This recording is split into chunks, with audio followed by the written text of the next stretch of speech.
Hello, my name is Valentina Baez, and now I'll be presenting a monologue from Henry VI, Part 3, in Act 1, Scene 4, from the character Queen Margaret, and Sonnet number 12.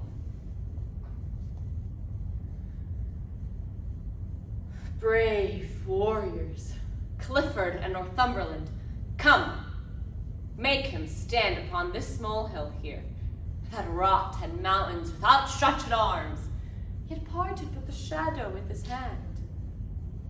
What? Was it you that would be England's king? Was it you that revelled in our parliament and made a preachment of your high descent? Where are your mess of sons to back you now? The wanton Edward and the lusty George. And where's that valiant, crook-back prodigy? Dickie, your boy, that with his grumbling voice was wont to cheer his dad in mutinies. Or, with the rest, where is your darling Rutland? Look, York, I stained this napkin with the blood that the valiant Clifford from his rapier's point made issue from the bosom of the boy. And if thine eyes can water for his death, I give thee this, to dry thy cheeks withal. Alas, poor York, but that I hate thee deadly, I should lament thy miserable state. When I do count the clock that tells the time, and see the brave day sunk into hideous night, when I behold the violet past prime, and sable curls all silvered over with white, when lofty trees I see barren of leaves, which erst from heat did canopy the herd, and summer's green all girded up in sheaves, borne on the bier with white and bristly beard, then of thy beauty do I question make, that thou amongst the wastes of time must go, since sweets and beauties do themselves forsake, and die as fast as they see others grow. Nothing against time's sight can make defense, save breed to brave him when he takes thee hence. Thank you.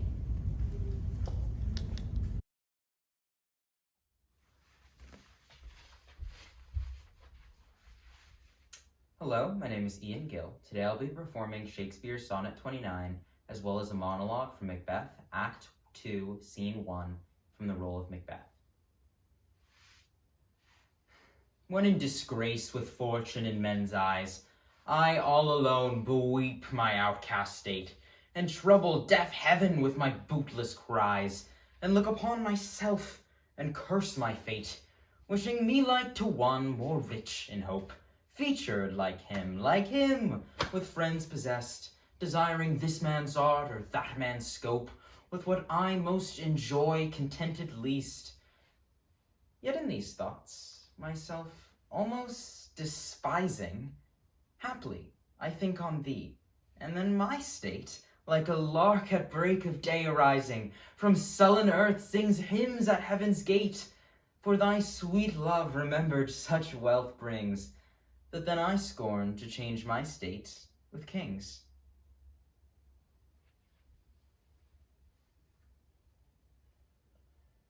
Is this a dagger which I see before me? The handle toward my hand? Come, let me clutch thee. I have thee not, and yet I see thee still. Art thou not fatal vision, sensible to feeling as to sight?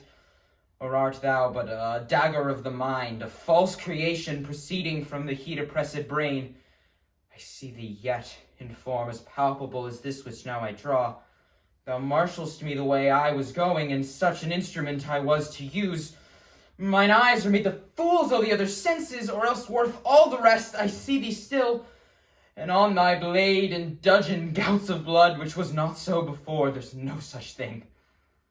It is the bloody business which informs thus to mine eye. I go, and it is done. The bell invites me. Hear it not, Duncan, for it is a knell. that summons thee to heaven or to hell.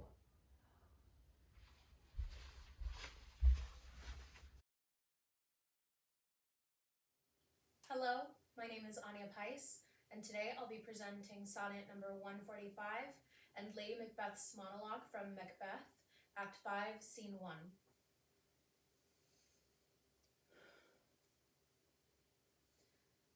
Those lips that love's own hand did make breathed forth the sound that said, I hate, to me, who languished for her sake. But when she saw my woeful state, straight in her heart did mercy come, chiding that tongue that ever sweet was used in giving gentle doom, and taught it thus anew to greet. I hate, she altered with an end that followed it as gentle day doth follow night, who, like a fiend, from heaven to hell is flown away. I hate, and hate away she threw, and saved my life, saying, not you.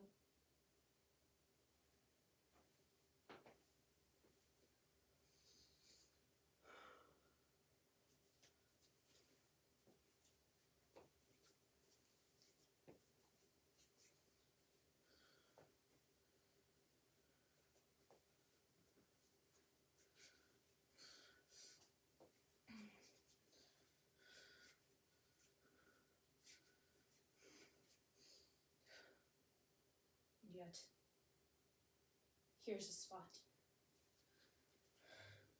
Out, damned spot. Out, I say. 1, 2. And then 'tis time to do it.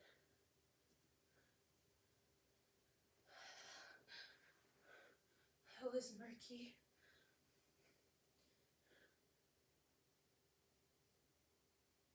Fie, my lord, fie. A soldier and a feared. What need we fear? Who knows it when none can call our power to account?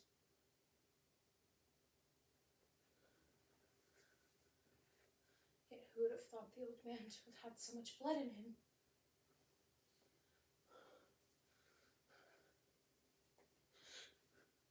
Within a fief, I had a wife. Where is she now?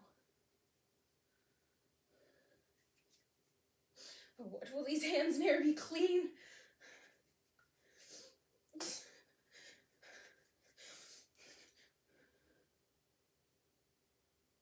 No more of that, my lord, no more. You mar all with this starting.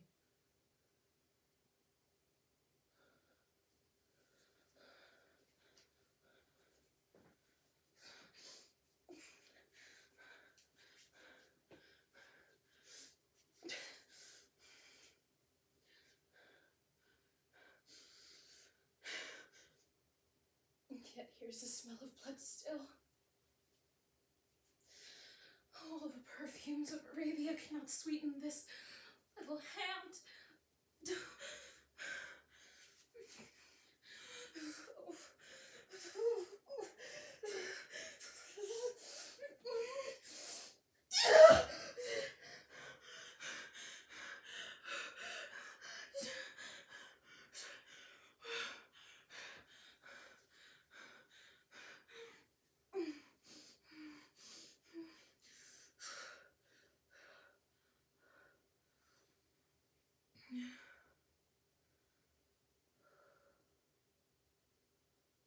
Wash your hands. Put on your nightgown. Look not so pale. I tell you again, Bangbo's buried. He cannot come out on his grave.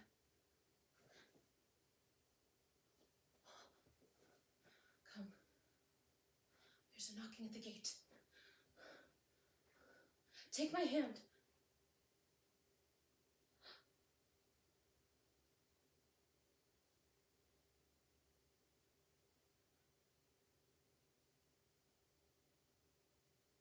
What's done cannot be undone.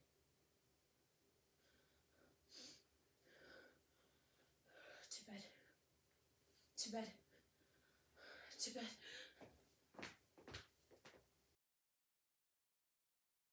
Hello, my name is Natalie Quintana, and today I'll be presenting Viola's Monologue from Twelfth Night and Sonnet 57.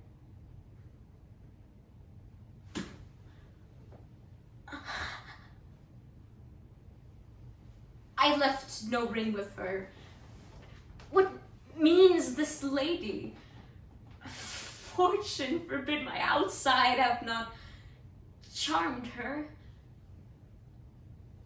She made good view of me, indeed so much that methought her eyes had lost her tongue, for she did speak and starts distractedly. She loves me. Sure, the cunning of her passion invites me in this girlish messenger. None of my lord's ring, why he sent her none. I am the man, if it be so as 'tis.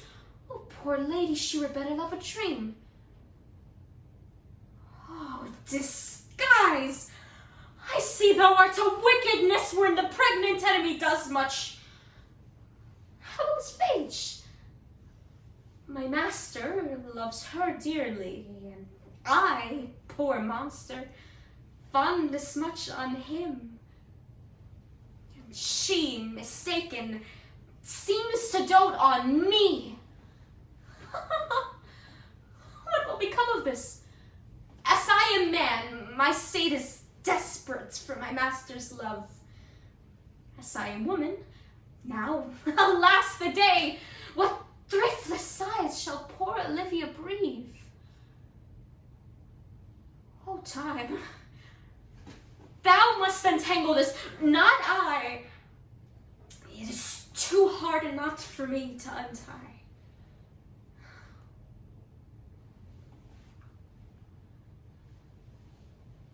Being your slave,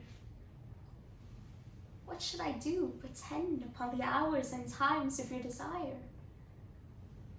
I've no precious time at all to spend, nor services to do till you require.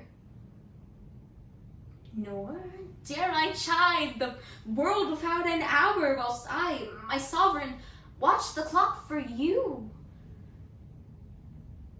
Nor think the bitterness of absence sour when you have bid your servant once adieu.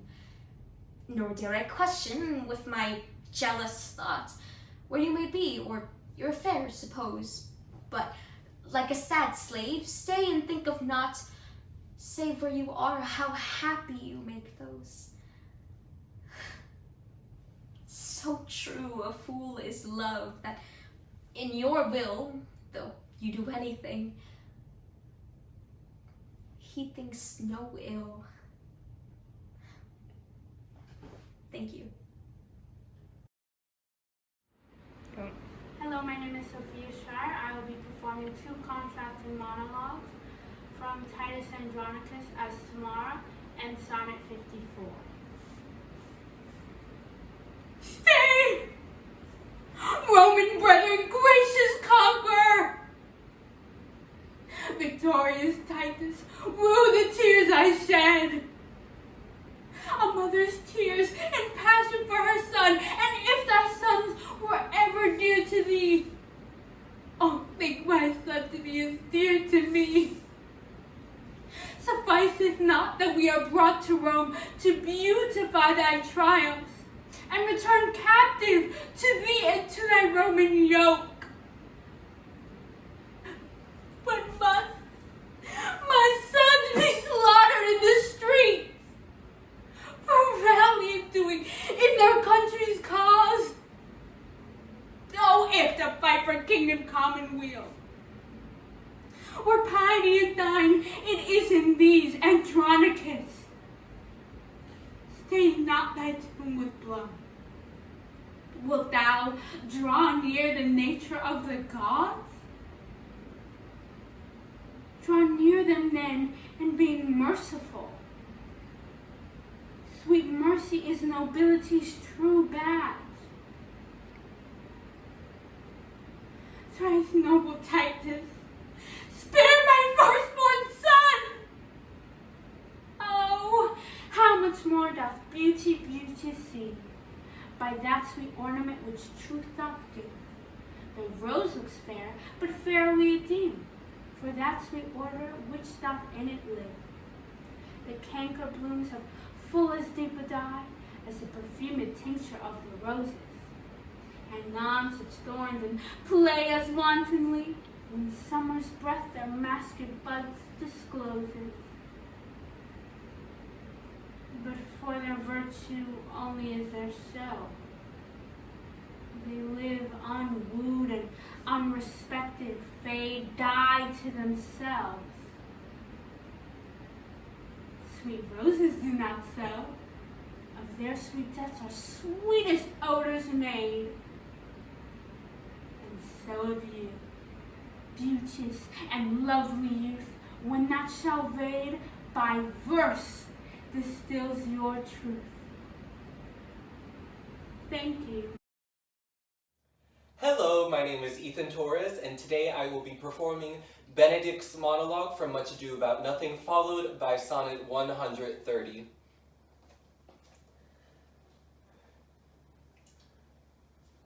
This can be no trick. Love me. Why, it must be requited.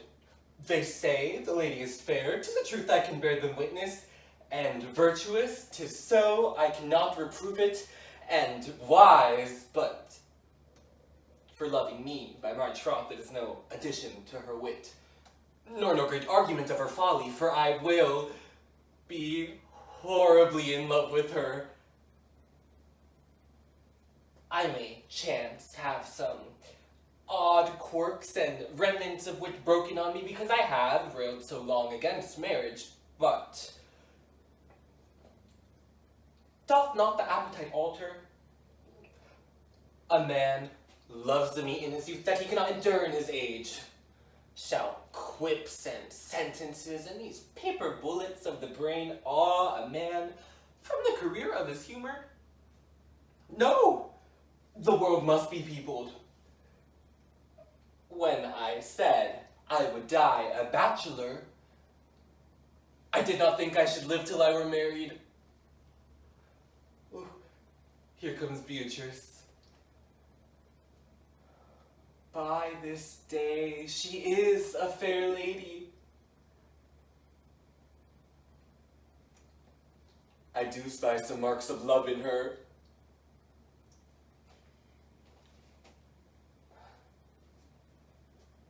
My mistress's eyes are nothing like the sun. Coral be far more red than her lips red. If snow be white, why then her breasts are done. If pears be wires, black wires grow on her head. I have seen roses damasked red and white, but no such roses see I in her cheeks. And in some perfumes is there more delight than in the breath that from my mistress reeks. I love to hear her speak, yet well I know that music hath a far more pleasing sound. I grant I never saw a goddess go. My mistress, when she walks, treads on the ground. And yet, by heaven, I think my love as rare as any she belied, with false compare. Thank you. Hi, everybody. I'm Colleen Stovall from the Florida Shakespeare Theater. And I'm Natalia Romero from Miami-Dade County Public Schools. Thank you so much for joining us this evening. We hope you've enjoyed the performances. I know we definitely did. We were so impressed by all these young performers and their understanding of Shakespeare, their love of Shakespeare, and how they performed Shakespeare. So without further ado, here are the results of the Miami-Dade Regional Competition of the English Speaking Union's National Shakespeare Competition. Okay, so third place is Valentina Baez. Congratulations, Valentina. Second place is Anya Paez. Congratulations. And your first place winner is Nathalie Quintana. Congratulations. Congratulations.